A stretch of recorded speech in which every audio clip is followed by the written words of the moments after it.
Let's move on to our second main topic today. And our second main topic today is submitted to us by Arnold Smith, who writes, the early tracking for Maleficent 2 came out on Box Office Pro, and the numbers are surprising. On the high end, they say it could possibly open to 50 million, but they also say it could do as low as 30 million.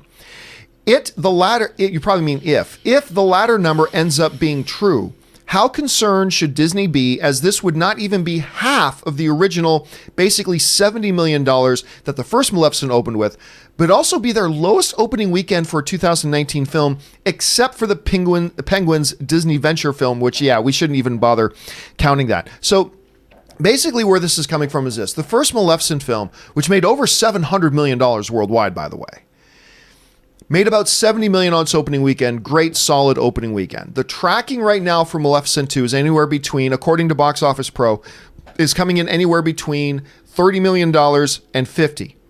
In the mid to lower part of that would represent a 50% drop from the first film's opening weekend. Now, Box Office Pro goes on to talk about part of the reason why they think these numbers could be that low. Now, this is from Box Office Pro. Arriving 5 years after the first film, there's reason to wonder if some of the heat from its success has cooled off and left this sequel in a position to experience diminished returns. An early comp in this arena would be the 6-year gap between Alice in Wonderland and Alice Through the Looking Glass. The latter sequel dropped 77% from its blockbuster predecessor's domestic total, and this year has similarly seen several family franchises, such as the Lego Movie 2 and The Secret Life of Pets 2, experience sharp drops from their first films. So, Rob, we're looking here at a situation of something that could have a massive drop. To me, while I agree with everything that Box Office Pro is saying, to me, the bigger and the more obvious reason why we could be looking at a drop this significant is the first movie wasn't very good. I mean, it made a ton of money, and Angelina Jolie was wonderful, and it's one of those movies where there's a terrific performance, but a terrific performance couldn't save an overall bad movie. It was a poor movie, and I heard a lot of people grumbling about it. I was actually a little perplexed when I found out that they were going to go back and do a sequel. I suppose the fact that the first one made over $700 million shouldn't make it that surprising that they were making another one. The first one was a bona fide hit. Now, I'll say this. Coming back from D23, I like what I'm seeing from Maleficent, Mistress of Evil, Maleficent 2. It does actually look much better than the first one. But again, 5-year gap in between the films. The first one wasn't really that good. They would have to do a remarkable job with their marketing, I think, to get a lot of people who may have already ditched on this before day one. So I'm not sure. Rob, let me ask you this. How significant and how worried should Disney be if this movie does indeed come out and open to, say, half of what the original opened to? How would you manage their anxiety at this point, or should they have any? Well, looking at the money that Disney's made this year at the box office, I don't think they have to worry if it made 2 cents, frankly. I mean, how many more billion-dollar movies do they have to put out this year? Oh, wait, we've got Frozen 2 and Rise of Skywalker coming out. But look, they made a lot of good points in that box office editorial or article, comparing and contrasting to the performance of other, like Secret Life of Pets 2, is valid. It's absolutely valid. But like you said, John, this movie looks pretty good. Even I, who had no interest in seeing another Maleficent film, even though they did make a hot toy of Angelina Jolie as Maleficent, I should be excited about that. I looked at these trailers. We've watched 2 so far, and I was like, this looks pretty good. Like, I'm entertained by the trailers. And I think, as with anything, if something looks good, people are going to go see it. And it's going to be all about word of mouth, all about critical response.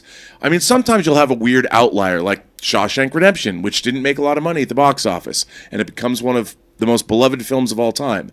This film looks good, and I think people are going to go see it. I think it's the kind of movie, I don't know if in this day and age, The Secret Life of Pets was something that we saw the first one, another one just, I don't know if people are that interested, but I want to go see anything called Mistress of Evil. I'm into it. I think it's especially if it has twins.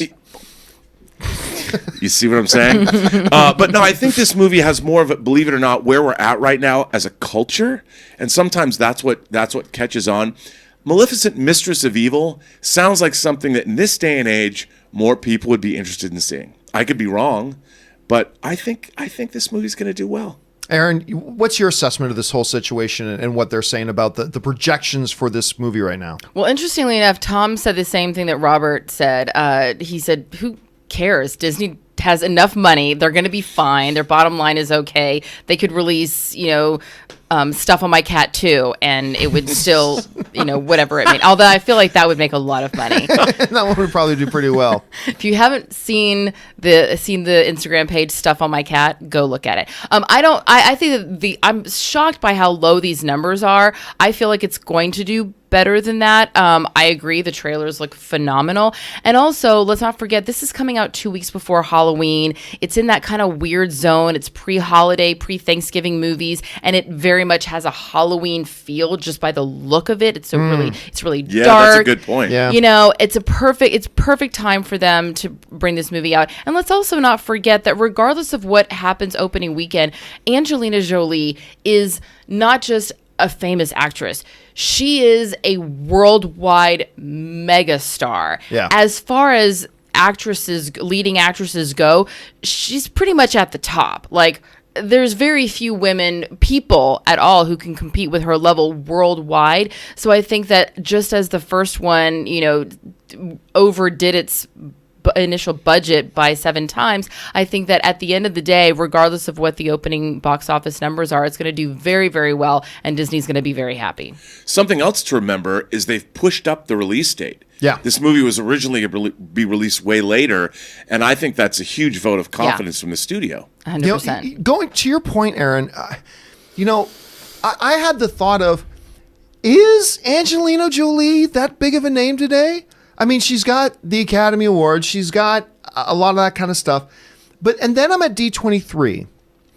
And other than the pop that Ewan McGregor got when they brought him in on stage as a way of confirming that they're doing an Obi-Wan series and that Ewan McGregor was back as Obi-Wan, other than that one, the biggest pop at D23 was when they brought out Angelina Jolie. She's a big deal. They were doing the Eternals panel.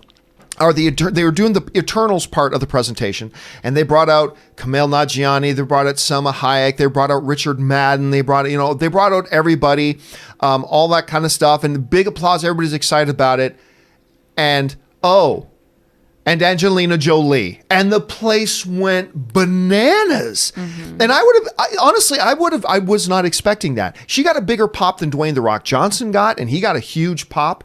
She got a bigger pop than Chris Pratt got. I mean, it was massive. So I was taken aback by that. And again, I don't like the first Maleficent. I don't think it's very good, but I got to say, this one's looking pretty decent. What do you guys think about all this? Do you think it's significant if it makes less on its opening weekend, less than half on its opening weekend than the first did? Do you think, like Aaron does, it's going to exceed those expectations? What are you guys expecting out of this right now? Jump down in the comment section below and leave us your thoughts. All right.